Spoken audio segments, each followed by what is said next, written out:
पाठः शिरो मे पातु। ॐ ह्रीं ऐं श्रीं क्लीं पातु ललाटकम्।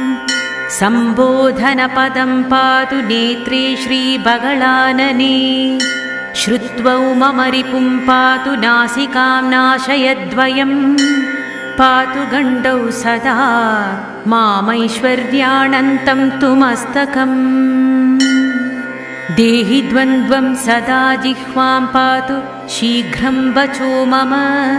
कण्ठदेशं मनः पातु वाञ्छितं बाहुमूलकम्।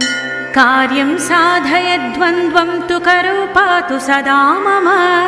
मायायुक्ता तथा स्वाहा हृदयं पातु सर्वदा। अष्टाधिकचत्वारिंशदण्डाढया बगलामुखी। रक्षां करोतु सर्वत्र गृहेरण्ये सदा मम।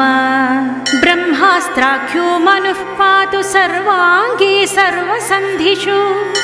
मन्त्रराज सदा रक्षां करोतु मम सर्वदा।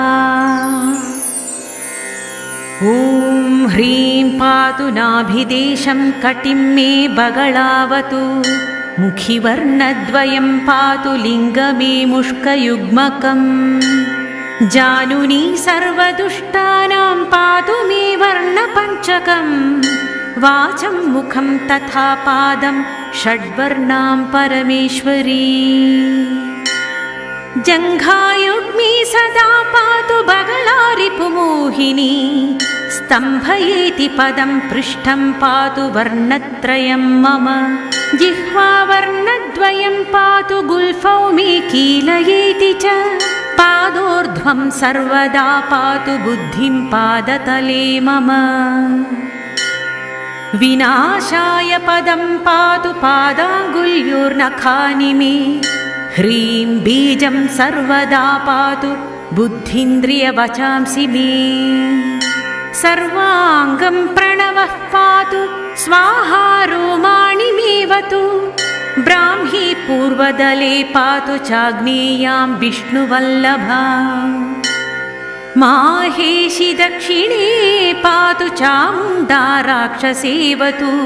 कौमारी पश्चिमे पातु वायव्ये चापराजिता। वाराही चोत्तरे पातु नारसिंही शिवेवतु। ऊर्ध्वं पातु महालक्ष्मीः पाताळे शारदावतु। इत्यष्टौ शक्तयः पान्तु सायुधाश्च सवाहनाः। राजद्वारे महादुर्गे पातु मां गणनायकः।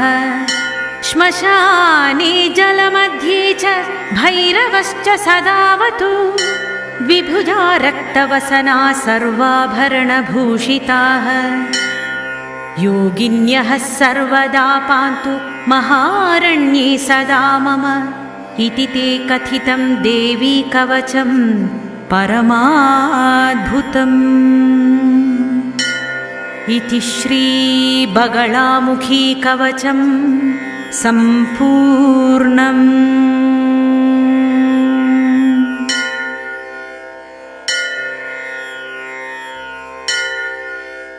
पाठः शिरो मे पातु।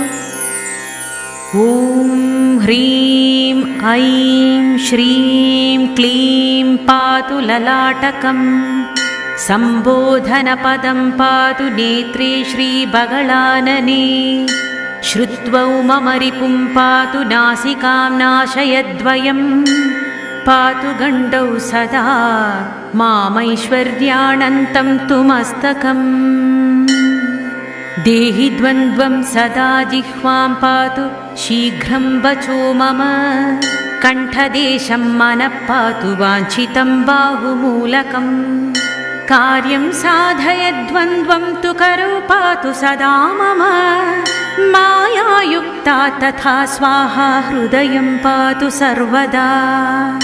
अष्टाधिकचत्वारिंशदण्डाढया बगलामुखी। रक्षां करोतु सर्वत्र गृहेरण्ये सदा मम। ब्रह्मास्त्राख्यो मनुः पातु सर्वाङ्गे सर्वसन्धिषु। मन्त्रराज सदा रक्षां करोतु मम सर्वदा। ॐ ह्रीं पातु नाभिदेशं कटिं मे बगलावतु। मुखिवर्णद्वयं पातु लिङ्गमे मुष्कयुग्मकम्। जानुनी सर्वदुष्टानां पातु मे वर्णपञ्चकम्। वाचं मुखं तथा पादं षड्वर्णां परमेश्वरी। जङ्घायुग्मी सदा पातु बगला रिपुमोहिनी। स्तम्भयेति पदं पृष्ठं पातु वर्णत्रयं मम। जिह्वावर्णद्वयं पातु गुल्फौ मे कीलयेति च।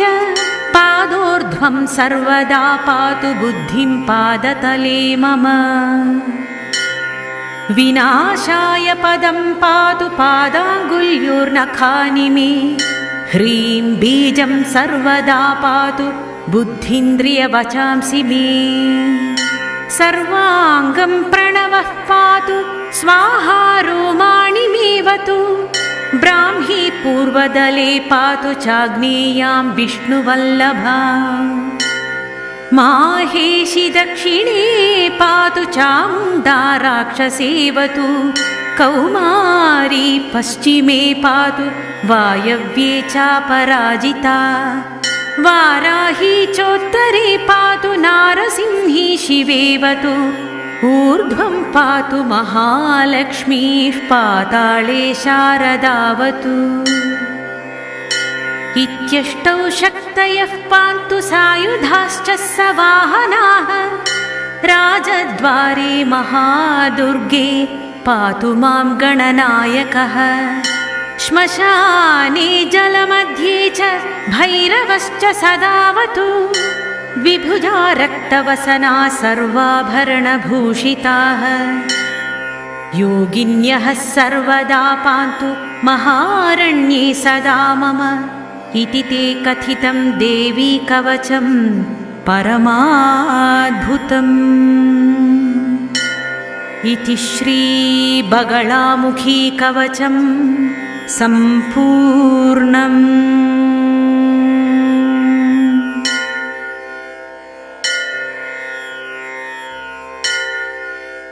पाठः शिरो मे पातु। ॐ ह्रीं ऐं श्रीं क्लीं पातु ललाटकम्। सम्बोधनपदं पातु नेत्रे श्रीबगलानने। श्रुत्वौ मम रिपुं पातु नासिकां नाशयद्वयं।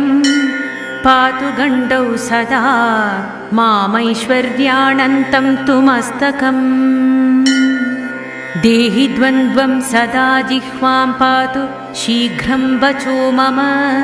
कण्ठदेशं मनः पातु वाञ्छितं बाहुमूलकम्। कार्यं साधयद्वन्द्वं तु करौ पातु सदा मम। मायायुक्ता तथा स्वाहा हृदयं पातु सर्वदा। अष्टाधिकचत्वारिंशदण्डाढया बगलामुखी। रक्षां करोतु सर्वत्र गृहेरण्ये सदा मम।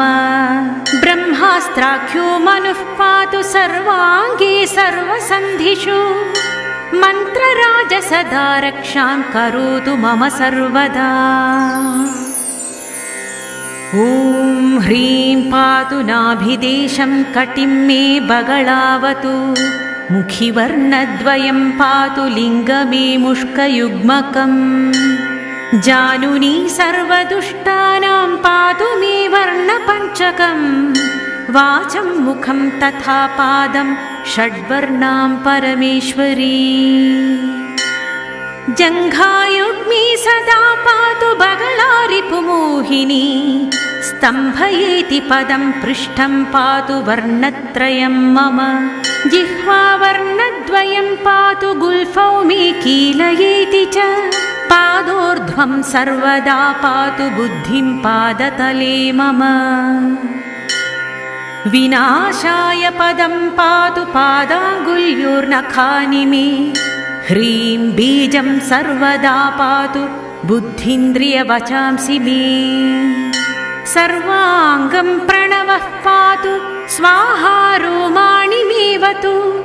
ब्राह्मी पूर्वदले पातु चाग्नेयां विष्णुवल्लभा माहेशी दक्षिणे पातु चामुण्डा राक्षसेवतु कौमारी पश्चिमे पातु वायव्ये चापराजिता वाराही चोत्तरे पातु नारसिंही शिवेवतु ऊर्ध्वं पातु महालक्ष्मीः पाताळे शारदावतु